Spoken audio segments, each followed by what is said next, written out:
नमस्कार, ज़ेहलचल news channel में आपका स्वागत है। आम आदमी पार्टी के 7 राज्यसभा सांसदों ने भाजपा में शामिल होने की घोषणा कर दिल्ली की राजनीति में हलचल मचा दी है। राघव चड्ढा सहित इन सांसदों ने पाला बदलते हुए भाजपा के साथ विलय की आधिकारिक प्रक्रिया शुरू कर दी है, जिसे आप ने विश्वासघात करार दिया है। वैश्विक स्तर पर अमेरिका और ईरान के बीच तनाव कम करने के लिए पाकिस्तान में कूटनीतिक वार्ता का अगला दौर होने जा रहा है। ये दोनों घटनाक्रम घरेलू और अंतर्राष्ट्रीय राजनीति के लिहाज से आज की सबसे बड़ी सुर्खियां हैं। दिल्ली में जनगणना 2027 के कार्य को गति देने के लिए प्रगणकों को अब सप्ताहांत शनिवार रविवार पर सुबह के समय घर घर जाकर सर्वे करने का निर्देश दिया गया है। भीषण गर्मी और दोपहर में लोगों की अनुपलब्धता के कारण जनगणना की सुस्त रफ्तार को देखते हुए ये बदलाव 15 मई तक के लिए किया गया है। सभी कार्य में लगे शिक्षकों को सप्ताहांत पर स्कूल की नियमित ड्यूटियों से छूट दी गई है, ताकि वे पूरी तरह फील्ड वर्क पर ध्यान दे सकें। ये कवायद मकानों की जियोटैगिंग और डेटा प्रविष्टि की प्रक्रिया को समयबद्ध तरीके से पूरा करने के उद्देश्य से की जा रही है। मेटा और माइक्रोसॉफ्ट द्वारा की गई 20,000 नौकरियों की कटौती ने तकनीकी क्षेत्र में आई के बढ़ते प्रभाव और पारंपरिक रोजगार पर इसके खतरे को उजागर किया है।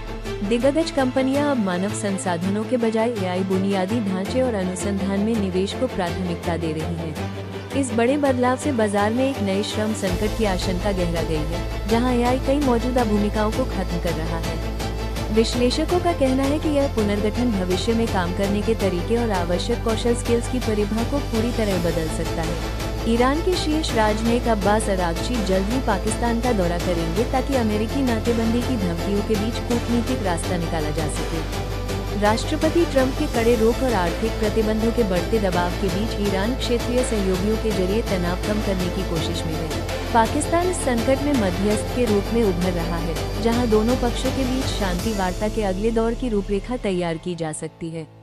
ये दौरा मध्य पूर्व में जारी संघर्ष को रोकने और वैश्विक ऊर्जा सुरक्षा सुनिश्चित करने की दिशा में एक महत्वपूर्ण कदम माना जा रहा है। होर्मुज़ जलमरुमध्य में व्यवधान के बीच भारत ने ऊर्जा आपूर्ति सुनिश्चित करने के लिए यूएई और ईरान सहित BRICS-MEA ने देशों के साथ गठबंधन की कवायद शुरू की है। इस पहल का उद्देश्य समुद्री संकट के बावजूद तेल और गैस की निर्बाध आपूर्ति के लिए वैकल्पिक मार्ग और रणनीतिक भंडार विकसित करना है। हालांकि अमेरिकी दबाव और कूटनीतिक मजबूरियों के चलते सऊदी अरब ने फिलहाल इस प्रस्तावित ऊर्जा साझेदारी से खुद को अलग रखा है। ये घटनाक्रम वैश्विक ऊर्जा राजनीति में बढ़ते ध्रुवीकरण और भारत की कूटनीतिक सक्रियता को दर्शाता है। पूरी खबर पढ़ें ज़ेहलचल पर लाइक, शेयर और फॉलो करें। जय हिंद।